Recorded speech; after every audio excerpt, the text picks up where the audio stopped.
Bonjour et bienvenue dans ce support de cours qui accompagne le livre Les web services, publié aux éditions Ellipse en 2013. Le livre a été écrit par Jonathan Fontanelle, Reine Libaud et Philippe Lacombe et il est disponible dans la plupart des librairies et des bibliothèques. Cette présentation accompagne le chapitre 5 qui concerne l'utilisation de web services gratuits en SOAP. La présentation est réalisée par Philippe Lacombe et nous vous invitons à vous connecter sur la page web du livre sur laquelle vous trouverez de nombreux exemples supplémentaires et de nombreuses explications supplémentaires. L'exemple que nous avons choisi de détailler ici concerne l'utilisation d'un service de météo qui est présenté au début du chapitre 5. Dans un premier temps, il faut créer une nouvelle application, c'est-à-dire un nouveau projet. Parmi toutes les possibilités, il faut choisir Application Windows Form et attribuer à votre programme un nom explicite. Ici, nous proposons comme nom le nom météo.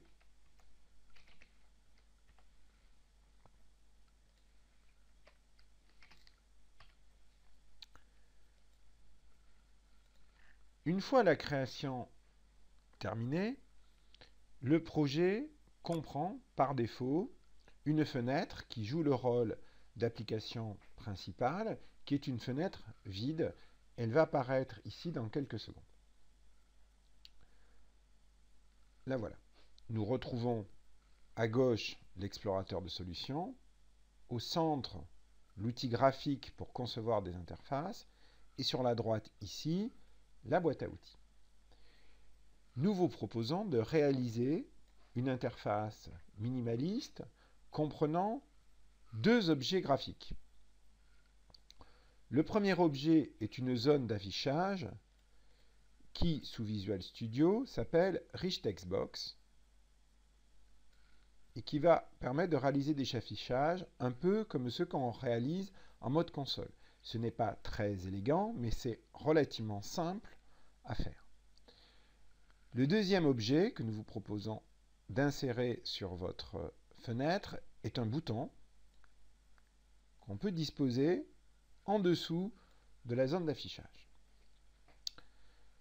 Pour des raisons un peu esthétiques, on peut modifier le nom de la fenêtre en cliquant sur la fenêtre par un bouton droit et en choisissant l'attribut propriété. Ici, nous avons accès à tous les éléments de la fenêtre. Et celui qui nous intéresse correspond au champ texte que l'on peut avantageusement remplacer par accès à un web service de météo.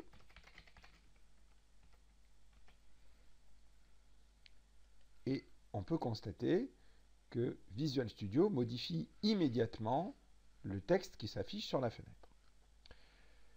On peut procéder de la même manière avec button 1 et on voit ici apparaître le champ texte que l'on peut remplacer par météo de Paris, puisque l'exemple qui est proposé dans le livre est limité à l'affichage de la météo de Paris.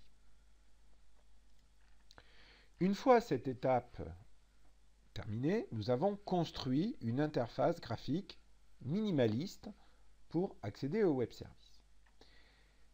Nous allons maintenant passer à l'étape de connexion au web service. Et comme nous l'avons rappelé dans le chapitre 1, Visual Studio comprend des outils automatiques de connexion au web service de type SOAP. Pour cela, il faut aller dans le menu Données et choisir Ajouter une nouvelle source de données. Il faut choisir Service, qui correspond en fait à la découverte d'un web service de type SOAP. Et il faut spécifier dans le champ adresse l'adresse du web service concerné. Ici, l'adresse c'est www.smartface.biz et le nom du web service concerné c'est getWeather avec l'extension .asmx, ce qui laisse supposer que le web service a été écrit en C#. En choisissant le bouton Aller, nous demandons à Visual Studio de se connecter sur le web service. Et si tout se passe bien, ce qui est le cas ici, nous devrions voir apparaître la liste des opérations disponibles, des méthodes qui sont exposées par le web service. Ici, nous retrouvons la méthode getWeather2. Le nom par défaut qui est attribué au web service est service référence 1. Nous allons ici, par simplicité, conserver ce nom-là et tout simplement valider la proposition. En cliquant sur le bouton Terminer, Visual Studio va alors automatiquement générer des centaines et des centaines de lignes de code, mais c'est une opération complètement transparente pour nous et le seul élément vraiment important à mémoriser est le fait que l'on va voir apparaître dans l'explorateur de solutions un objet supplémentaire qui s'appelle ici service référence 1.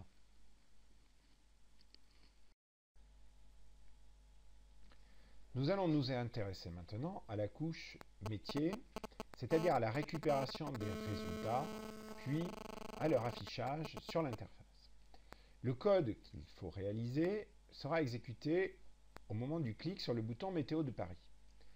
Le plus simple consiste à double-cliquer sur le bouton, ce qui va entraîner la génération automatique du code correspondant à une méthode nommée ici button1click, qui sera la méthode appelée au moment du clic sur le bouton.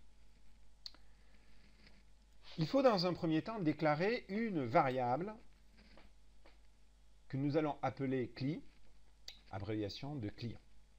Souvenons-nous que la référence de service s'appelle service référence 1. Le plus simple consiste à utiliser les capacités de complétion automatique de code de Visual Studio. Ici, comme on vient de le voir, j'ai uniquement écrit les 4 premières lettres de service référence 1 et la complétion automatique a fait le reste. Par la suite, on fait apparaître des différentes possibilités. Ce qui nous intéresse, nous, c'est la réalisation d'un client de type SOAP. Nous allons donc choisir getWeather SOAP client et nous suggérons d'appeler la variable CLI. Cette variable doit bien sûr être initialisée et comme on peut le voir, Visual Studio nous propose immédiatement la bonne solution.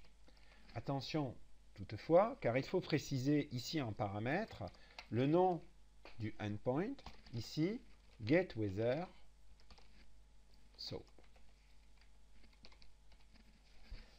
Alors, le résultat d'exécution de la méthode qui nous intéresse, la méthode c'est getWeather2, son résultat c'est un fichier XML. Il faut donc déclarer une variable du type XML node pour pouvoir parser le résultat. Le plus simple consiste à utiliser system.xml.xmlnode et à déclarer une variable, par exemple ici, nommée resu. Resu va donc recevoir le résultat d'exécution de la méthode getWeather2 à laquelle nous allons passer en paramètre le nom de la ville qui nous intéresse, ici Paris. Il s'agit ensuite, comme cela est expliqué dans les pages du livre, pages 137 et 138, de récupérer les informations du fichier. Le plus simple, mais certainement pas le plus élégant, consiste à utiliser une variable du type XMLNodeList que nous allons appeler G. Cette variable étant initialisée avec shillNode, ce qui nous permet de récupérer l'ensemble de tous les nœuds 6. Par la suite, il suffit de parcourir l'ensemble de toutes les lignes de G.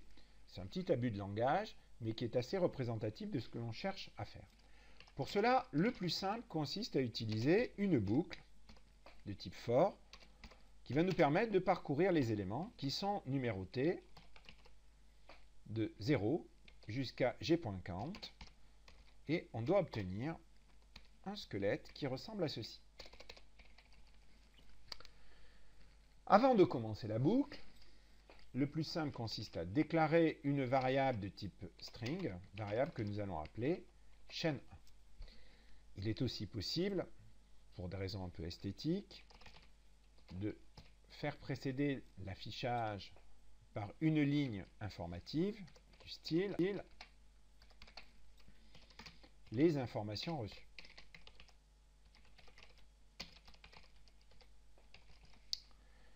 Alors, à chaque tour de boucle, nous allons récupérer une ligne entre guillemets, du fichier XML. Pour cela, il suffit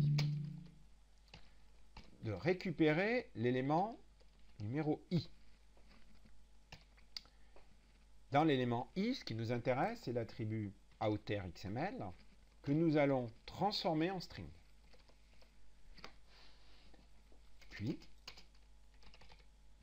cette chaîne de caractères, chaîne 1, va être envoyée dans le rich text box 1 par l'intermédiaire de la méthode appendText.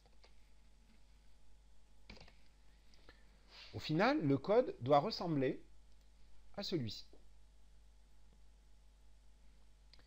Il suffit pour vérifier d'enregistrer le code et de l'exécuter. Nous allons voir ici ce que cela donne.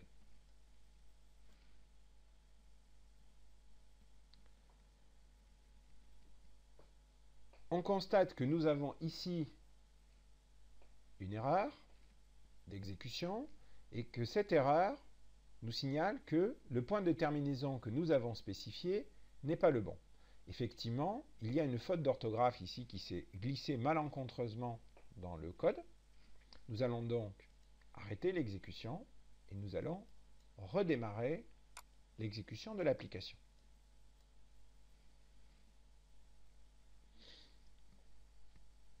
Cette fois-ci, nous obtenons bien, au format XML, la météo de Paris, les informations reçues, puis ici, comme on peut le voir, item,